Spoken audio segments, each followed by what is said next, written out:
ఎందుకు ఢిల్లీకి పోయిన అధ్యక్ష 20 సార్లు 23 సార్లు 50 సార్లు ఆర్థిక శాఖలో ఉండే నిపుణులను కాళ్ళు పట్టుకోవాల్సిన పరిస్థితి వచ్చింది అధ్యక్ష.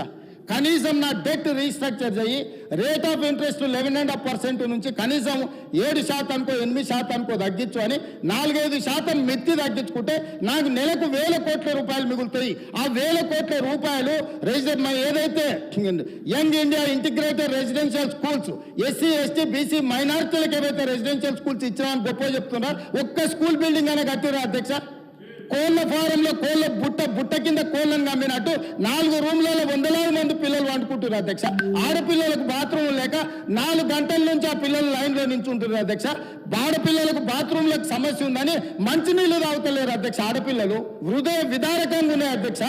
జీవోలు ఇచ్చేసి హాస్టల్ పెట్టేసి ఎస్సీ ఎస్టీ బీసీ మైనారిటీ పిల్లలు కాబట్టి వాళ్ళ వాళ్ళు చావని అని వాళ్ళ కర్మకు వదిలేసి ఆ పిల్లల జీవితాలతో చెలగాటమాడి ఇలా 10 నెలల్లో మీరు ఏం చేయలేదు, హాస్టళ్లలో చచ్చిపోతున్నారని సిగ్గు లేకుండా తిరుగుతున్నారు అధ్యక్ష.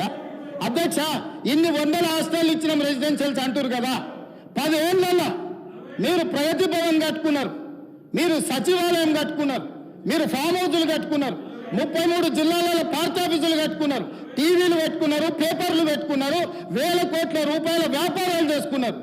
కానీ పేదోళ్ళ పిల్లలు చదువుకొని హాస్టల్స్ కట్టిరా అధ్యక్ష.